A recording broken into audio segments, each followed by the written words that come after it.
with the Idaho Technology Council. Thanks for joining us for our weekly podcast, Innovation Matters.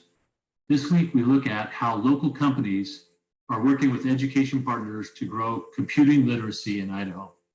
I'd like to thank Reid, Stephan, Vice President of Chief Information Officer with St. Luke's Health System, and Dr. Sherawn Reberry, Superintendent of Middleton School District, and later we'll have DeCloss, who's the founder and CEO of PlexTrac.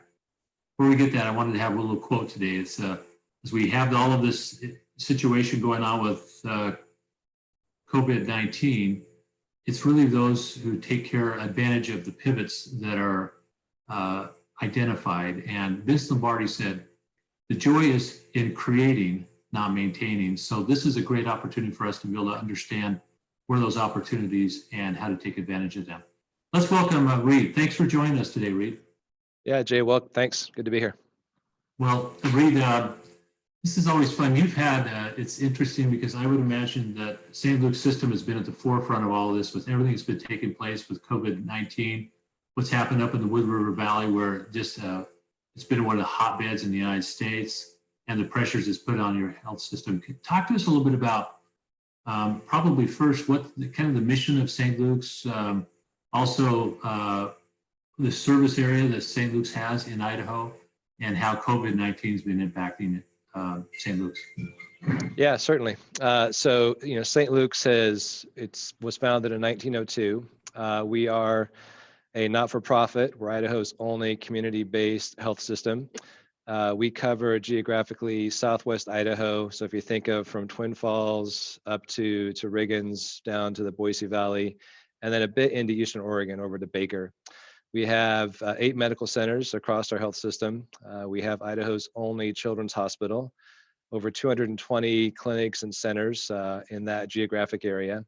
And just to give some context, last year we had about 2.5 million clinic and hospital outpatient visits. So we see quite a big footprint of the state of Idaho, the population.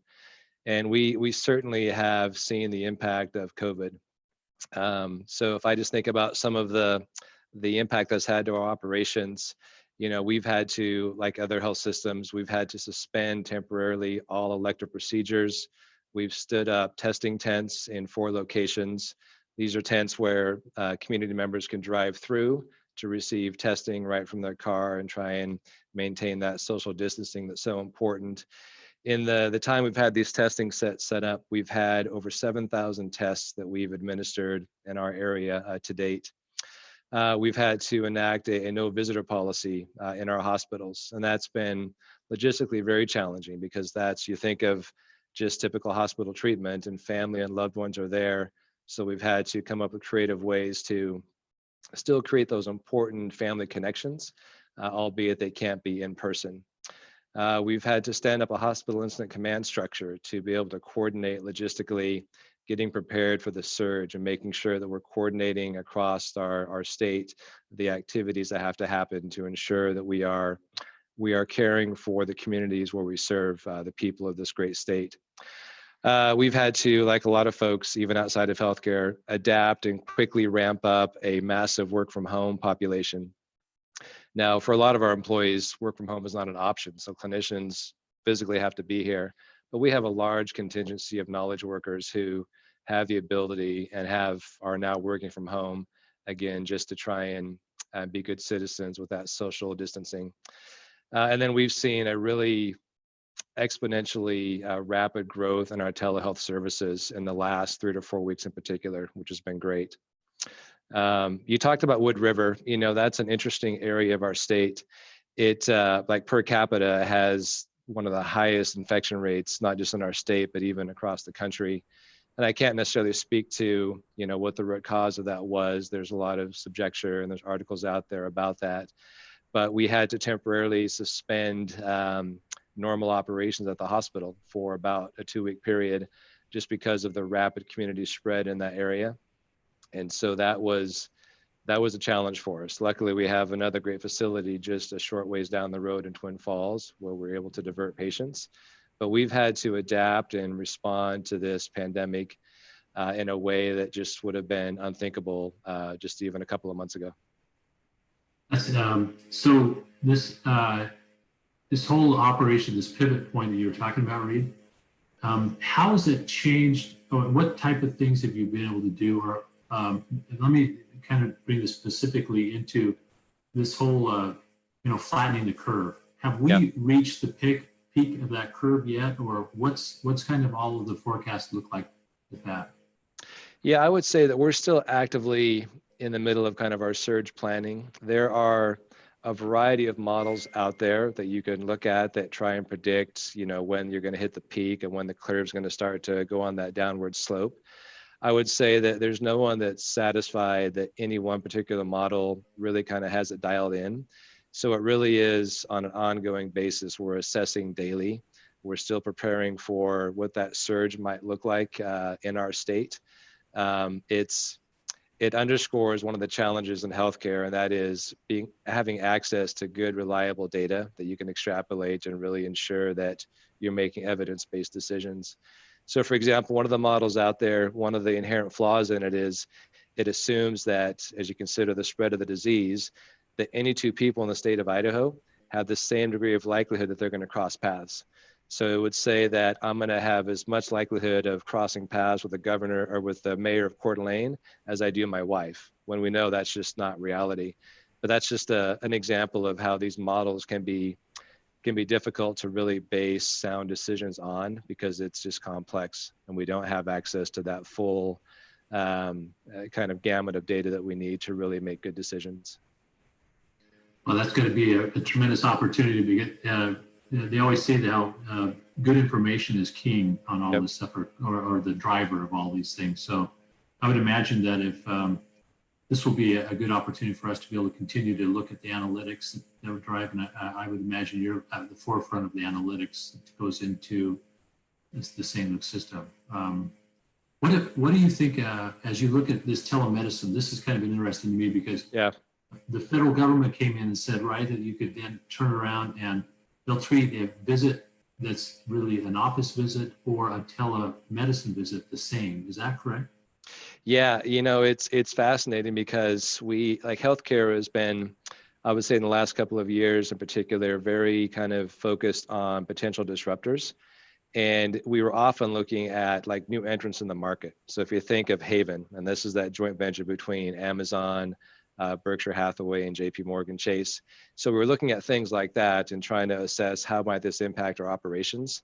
When the reality is like COVID-19, like that has been the single biggest disruptor I've ever seen in my career, certainly in healthcare. A silver lining side of it though is it's opened up a path for us to accelerate what we've wanted to do for a while now, which is provide a broader range of telehealth options for our consumers. And so you alluded to maybe some of the barriers or some of the things that kind of had us move more slowly in the past. Those have kind of been opened up. So for example, you talk about the billing. In the past, we couldn't bill for a telehealth video visit in the state of Idaho like we could an in-person doctor visit. So that restriction has been lifted. And my sense is like that's going to be the new normal going forward because we've had just such a great a reaction and response from the community, from our providers. And it's the same kind of experience they have in so many other aspects of their life. And so we're getting the feedback of, why haven't you done this before? So just to give some numbers behind it, March 21st or March 24th is when we did our first video visit here at St. Luke's in terms of a live provider to a patient interaction that was billable and official. And in that time since then, we've done, end of the day, we've done over 6,000 video visits in that kind of compressed time frame. And those numbers just kind of grow daily. And so it's wonderful because it temporarily, it allows us to really be good citizens and maintain social distancing. But in the future, it provides such a great consumer experience. So you think about a mom who has a child and she understands that they have an ear infection or some kind of condition they've had before. So the worst thing we can do is then have her leave her home with that child, go to a doctor's office where there's other germs and other contaminants there with other sick people, wait there for a little bit of time, her child's fussy, go in, see the doctor, get the prescription she knows she needs, then have to drive to the pharmacy to pick it up. I mean, that burns, at least a couple of hours of her day. where now she can, on this video visit, she can at home, she can just get in line when the doctor's ready, she connects on, she explains it. He can e-prescribe the prescription to her pharmacy. She can quickly run down there and pick it up, or maybe even have it delivered. It's just, you think about just that one little snippet, that one antidote, and it's infinitely a better experience for the patient. And so we're kind of seeing that across the board and hearing that feedback from our consumers, which is wonderful. That makes it much easier for that customer, and it also makes it so that you optimize time much more effectively. So yeah. And I love the idea that you don't have to go in where there's potentially other germs and other people around you that might be spreading germs. What other pivot points? That's, I think this telemedicine ones. Any other major pivot points you're seeing because of COVID-19? Yeah, and I break it up into two different kind of buckets. So if we think about non-clinical operations, I talked about how we've had this massive uptick in the number of users that work from home. Previously, kind of pre-COVID, our high water mark on a day would be about 300 people working from home concurrently. And now we're at about 3,000 that are working from home concurrently. And that happened in about a 2-week kind of period, like it ramped up rapidly. And so we were able to scale and provide the right resources for that. But what we've seen is a broader adoption of the collaboration tools that have been out there already, but maybe employees just hadn't fully taken advantage of. And so we've heard from employees who now are distanced from their colleagues, but they missed that face-to-face interaction. Well, now they're using things like Microsoft Teams and doing video visits and conferencing with their colleagues. And so that's been a satisfier. I talked about this policy of no visitors in our hospitals. Well, we now have patients who have family members who want to be able to connect with their loved one in the hospital. And in some cases, they may not have the devices or the technology to accomplish that. So we've been able to quickly, throughout our hospitals, provide the right technology. So, for example, using the iPad, a patient in a room can interact with a family member, either there in the hospital, who's maybe in the lobby, or maybe at the patient's home. But they have that face-to-face connection and that experience. And even if they're not there physically, this is kind of the next best thing. Then the other bucket is kind of clinical operations. So we had a situation early on where we had a neurologist who came back and said, you know what, I just went in to see a patient, and after I left, I was notified that they were potentially COVID positive. And he's like, I can't be going in these patient rooms, potentially exposing myself, which would then limit my ability to treat for my patients. So we were able to work to set up, again, that same kind of that video internal visit capability, where specialists in particular, they can stay at their office or their location, and then they can just virtually connect in with that patient in the room to be able to provide the consult or the diagnosis that's needed. And so these are things that we've done to respond to COVID, but I think are going to have a long-term staying power and will just eventually become just part of the way that we do things. So you think about a patient who comes to see a doctor, and then maybe they have to go see a specialist.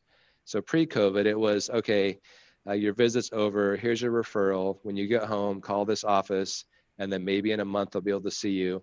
Well, now potentially we can have the option of you see your primary care provider, he refers you to a specialist, and he's like, and if you have time right now, there's a consult room you can go to, and you can virtually visit with this cardiac specialist in the next 30 minutes if that works for your schedule.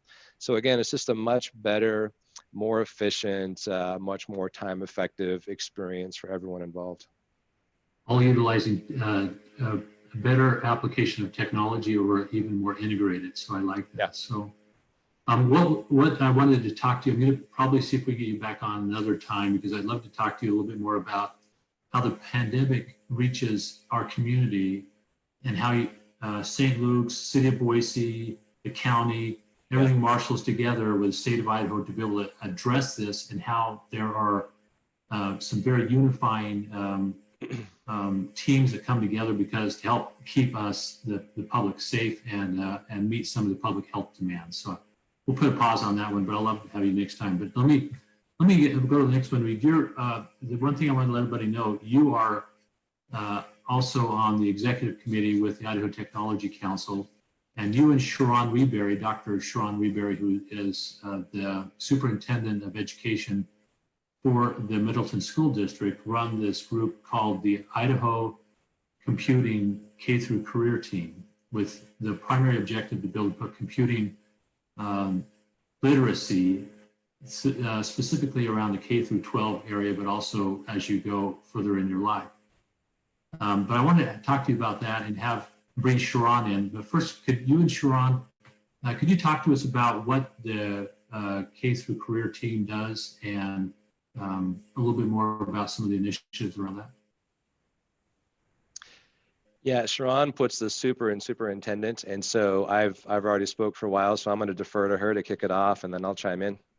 All right. Hey, thanks, Reid. You make me blush there. So our computing K to career team started, gosh, I think we've been going almost 4, maybe even 5 years now. The time goes so fast. But what we do, I want to read our mission statement, basically, that we came up with a few years back. Idaho will be the leader among states in preparing its students to succeed in today's knowledge-based economy by providing access to computing technology and education for every student in Idaho. So essentially what we want to do is we really want to connect our education system with our careers in Idaho. We want to encourage students to start learning early here and stay in our pipeline to keep them within where their families are, where they grew up, and working here. So really, we're hoping and working towards building career opportunities for students so that they can learn the skills today in our schools to meet the workforce needs of tomorrow. Wonderful. Yeah. Sure. And Reid, go ahead and Reid, help a little bit more and put the context of why computing literacy is so important, like for St. Luke's. Yeah, so certainly from a St. Luke's perspective, when I look at our department, 450 people, we've got a variety of backgrounds, but one of the common elements that I can trace back in any employee's kind of resume or their background is along the way they had some exposure somewhere to a computer science kind of discipline, and it resonated with them. They understood kind of the value they brought to that discipline, and these aren't always folks that necessarily are a traditional coder, but there's a mindset, there's a willingness to always be learning, to not be afraid of puzzles or challenges.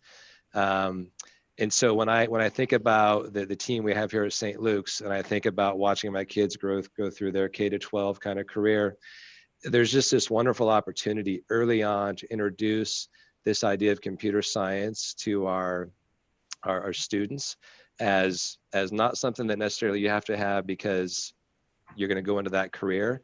But in this day and age, it's just a foundational discipline similar to English or to math or to a science that you can build on no matter what your long-term profession or goals might be. It teaches you, I think about coding, it teaches critical decision-making, it teaches persistence, cause and effect, patience, creativity. And so Sherawn kind of talked about this cycle. I kind of call it this virtuous cycle. So as we introduce our students to this curriculum or this topic early on, and we free them from any kind of mental handcuffs of, I'm just not good with computers, or this is too hard, or that's just for geeks. It then opens up this wonderful avenue of opportunities in the future, no matter what they're going to do in their life. And then as an employer, it certainly then is going to introduce, I think, just organically students into either a college curriculum or potentially right out of high school into a trade kind of skill path that then want to actually pursue this for a career, which is going to offer a great kind of talent pipeline for our state, which is good not just for existing companies like St. Luke's, but incredibly attractive to potential employers and businesses that are looking for that kind of a talent base. You're right, and that talent pipeline is critical for us to be able to grow an innovative economy in our state. So, Sherawn, you and Reid have been involved in what you described, kind of the mission statement of the Idaho Computing K through career team. There's this new initiative that's coming out, this Idaho Codes. Can you talk to us about Idaho Codes? Yeah, I'd love to, Jay. So Idaho Codes is a new opportunity for students in grades 7 through 12. It's being offered to students statewide. It will roll out next week for opportunities for enrollment. And it's providing a foundation for students to learn about computer science.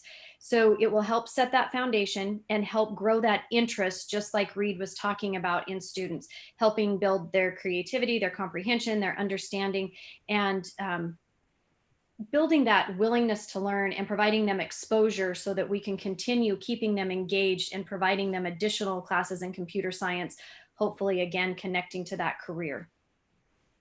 And that's and that will give that student who takes this 120 hours of work that they can have in coding disciplines, like 3 or 4 different coding languages, and introduction to it. Is it really for just people who are technology savvy, or who's it open to? I would say it goes back to exactly what Reid said. We want to expose as many students as we can, because there's a misnomer that computer science is really only for those people who are interested in math or, that type of thing. And this really opens up a lot of doors, because it's not just necessarily about computer programming. There's many other opportunities in careers that computer science helps build a foundation. And so I think it's important that we expose as many of our students as possible to this opportunity. That sounds great. Who's it for? Is it for what, 7th through 7th graders? 7th through 12th graders, yes. Okay. And if we could, if you could sit there as a superintendent and have a magic wand, and you could say, this is what I wish I had to be able to sit there and to be able to help my school district excel. I know that's what would the wish be? The wish would be that we encourage and we get all students looking at computer science again to build that foundation and set the bar for them to understand what really is in front of them and all of the possibilities that computer science can open up for them. Again, making them aware that it's not just about being able to do math, but there's other components. Advertising, engineering, lots of different things that they could do, but having that foundational understanding of skill sets would really help drive it there. Fantastic. Reid, we're going to let you go, but anything else you'd like to add before we just thank you for all that you do. Lines? Yeah, no, this is great, and good to talk with you. Have a great day. Thanks, Reid. We'll have you on another time. So thanks for participating with us today. You bet. Hey, Sherawn, so you now are almost going to be on a full year as the Middleton School District Superintendent. You came there from Idaho Digital Learning Academy, which is really focused on remote learning in the state of Idaho. And what's kind of been one of the biggest learnings that you've had since you've been superintendent? Oh my gosh, I have just felt the collegiality with other superintendents, but really going out to Middleton, I really have learned, gosh, what a great community and a great staff. It really, they all rally around what is best for our students. And in this time of the COVID-19, I have really seen that come out. We have all worked together, and it really is very, very heartwarming to know that we're all in this together. So how has COVID-19 impacted? I know obviously it's impacted you quite significantly, but talk about the COVID-19 and how it's impacted Middleton. Almost immediately, we really just had to shift our thinking in how we are educating our students. It's really important in this time to keep that education going on. And so again, our teachers and staff in our district have really gone above and beyond. We were in a place that we had a lot one-to-one devices for students basically in grades 4 through 12. And then through other means of laptop carts and things like that, iPads, we really have been able to get out devices to almost all of our students. We also are putting together packets of work as well, because there are some families that would prefer the pencil and paper, which is great. But all of our staff has been amazing at preparing for this remote learning. It's incredible to see. And I have had parents and even students reach out to me saying, thank you, that we are really making the best of this situation. And we're looking at it as opportunities to grow and learn. So if it doesn't look like we're going to have school the remainder of this year. I know it's, is that right? It looks that way, given the soft closure that the Idaho State School Board put into place last week, with the governor's extended stay-at-home orders, and then the state board identified criteria today to be able to reopen. And a lot of that criteria, like the social distancing and all of that, we really have to take into consideration what that means in a school district. So most likely, I'm not sure that will be coming back to school this year, based on that. Based on that, and will a lot of the is a lot of the curriculum done online right now with some of the students and the teacher? How does that work? Yeah, so again, I can speak just for Middleton and what we're doing. Our teachers, we're using what's called Google Classroom and helping students connect through Google Classroom. Teachers are also meeting and having class meetings using GoToMeeting. They're working and we're connecting with all families to ensure that they have what they need. Additionally, we're still able to provide lunch. So Monday through Friday, we're doing grab and go lunches for our students that can pick up and have that. And then I do want to mention Cradle Point, that they were really generous in helping us extend our Wi-Fi range in each of our parking lots. So we were very grateful to Cradle Point for that. But this has been a complete shift. And again, we couldn't have done it without the willingness of our staff. We have our instructional specialists who trained an entire 6 buildings of teachers and paraprofessionals in a week to be able to shift our learning. And so it really has again pulled the community together, and we really are looking at the opportunities it's providing us to still stay connected and educate students. We had George Mulhern on about 3 weeks ago, and he talked about how they could take a bus full of obviously gear, and it would have internet connectivity. It would take into like an intercity too, where they could take this bus and it would be able to have people who would normally not have coverage or have internet because they don't have it in their homes, would then be able to be within about 150 yards of that bus, and they'd have internet access. And the way that Cradle Point works with communities and things like that is amazing. So I'm glad to hear that. Yeah. Okay, so to go back, really one last question, this Idaho codes. If we're sitting there, what is the best, how many students or what's the cost of this, and where can people go to be able to get, or students or parents to get more information about Idaho codes? So the Idaho codes it normally costs $200 per student to take the course, but we have had some generous donations by, I think, businesses and individuals to help offset the cost of the program, as well as the STEM Action Center, the Idaho STEM Action Center. And so currently, for the first 1,000 students that sign up for this opportunity, it will be no cost to them, which is absolutely amazing. That's phenomenal. And do you, will they get credit at all through the school system? There is a possibility, yes, that it can be offered for credit with the high schools. And so as this information rolls out next week, I believe there will be an FAQ page on exactly just that. If it's offered for credit, how to sign up, everything like that. That sounds good. And I think that it's if people go to the website, idahocodes.org, they can get more information at that site, right? I believe so, yes. Okay. Well, that sounds good. Sherawn, I got to tell you, I think Middleton is very lucky to have you as their superintendent, and we love the way that you and your team put the student first and the work that you're doing in Middleton. It's a fantastic place to live. It's a fantastic part of Idaho. So thanks for all you do in making Idaho such a special place because of the work you do.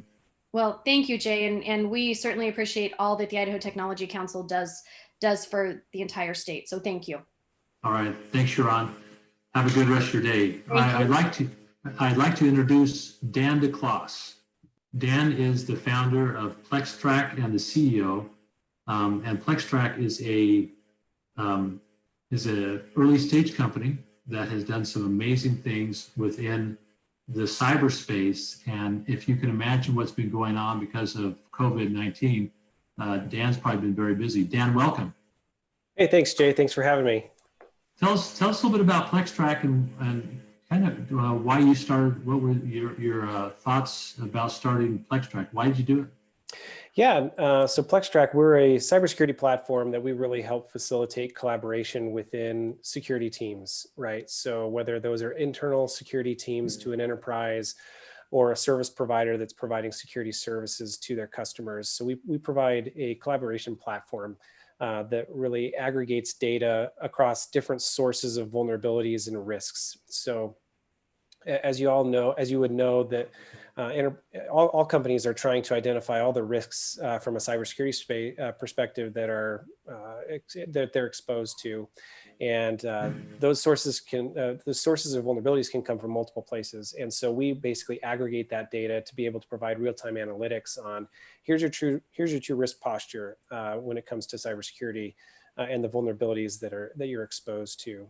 And then we also facilitate assessments of the security posture of an organization, where the people doing the assessments, what we would call the red team, can conduct this assessment and write their report and collaborate directly with their customers or their other blue team members, the blue team being the defenders, so that they can stay collaborative throughout the entire engagement and be able to truly fix the issues and find more issues more quickly, so that everybody's security posture is improving.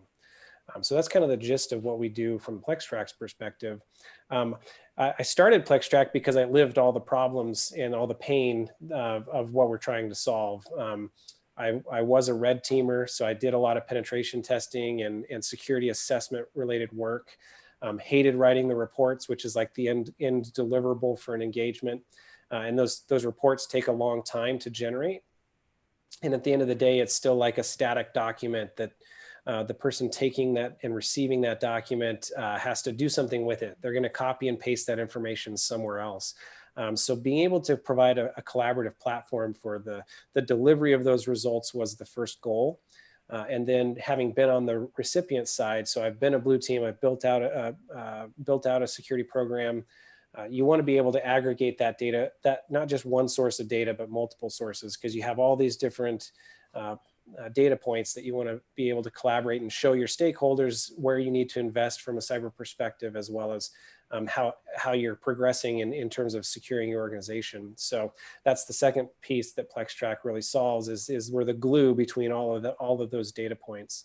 And so just wanting to have a way to solve these problems quicker was really why I spawned PlexTrac. Wow.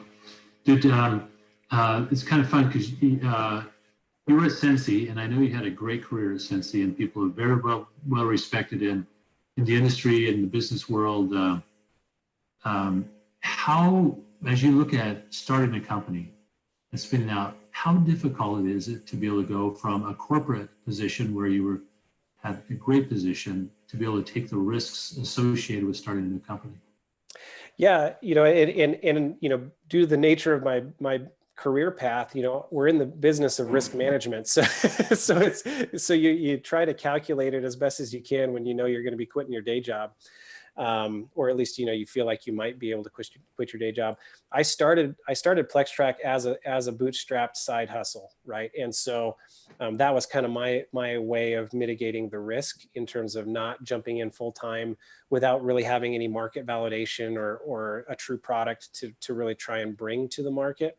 And so I was able to, fortunately, I was able to, build it out in, kind of the nights and weekend type of a scenario, and gain a decent set of customers that had some validation to where, it made sense, or at least, it facilitated a little bit easier of a jump in, but it's still a huge risk. You're taking a pretty big, substantial, risk in terms of, you don't have that safety net of a paycheck coming in every day or every 2 weeks or whatnot.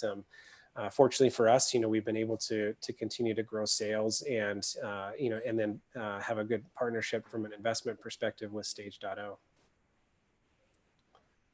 That's great. And Stage.0 has made a major investment in and as a funding model for you. That's congratulations on that. So, Thank you. Yeah. hey, COVID-19. Talk about how it's impacted PlexTrac.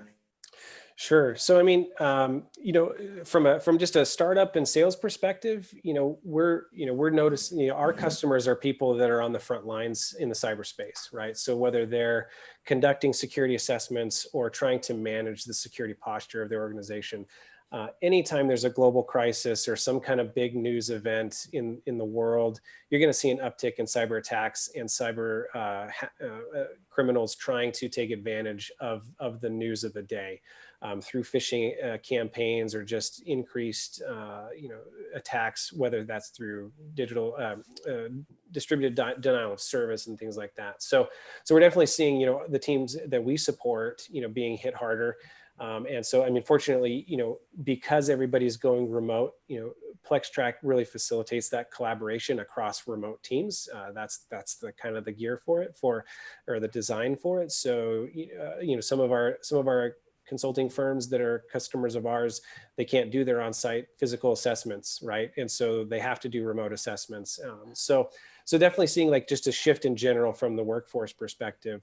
I would say that from just the business side, we see a slowdown, right? In terms of everybody's not, it's a time of uncertainty, right? And so cash flow is going to be king, and so people are going to kind of tighten the belt a little bit, so to speak, and be careful about what they're spending. So just like everybody else, we have to kind of always navigate those kinds of things. Now that's going to be, I mean, the challenge is, maybe I'll come back to one of the points you just mentioned. We saw, I think it was through CompTIA or some other sources, that there was almost a 700% increase in phishing attacks because of everybody working remotely and all of the other type of things. I mean, think about the traffic now. I mean, we work out of the U.S. Bank building. That probably has very little traffic flowing out of that, but it's got these big old data pipes coming out of it, right? And now we're all at our homes, a very distributed model. So all of these phishing attacks are coming up. How, from a cyber standpoint, how is COVID-19 just starting to be, how's it really opened for, I guess what I say, that the bad guys be able to attack and come after additional information? Yeah, I mean, it definitely exposes a lot more risk to enterprises, right? So when you're in an enterprise security program, you have kind of a good idea of what your crown jewels are that you're trying to protect, and within your network, in your environment, you have a way to kind of ensure that those are as locked down as possible.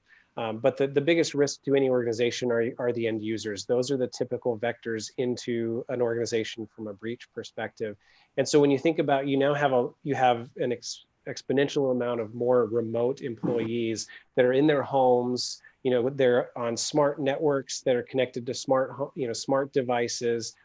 That just increases the amount of exposure that every organization is going to have when it comes to cyber threats. So it's not just an immediate vector to the individual and their computer, but there's going to be a wave of attacks on the Internet of Things devices and other internet connected devices just within the smart home. Because now, if I can get into that person's home network, I may have a way onto their employee, their company laptop or company workstation. So it definitely increases a lot of the risk.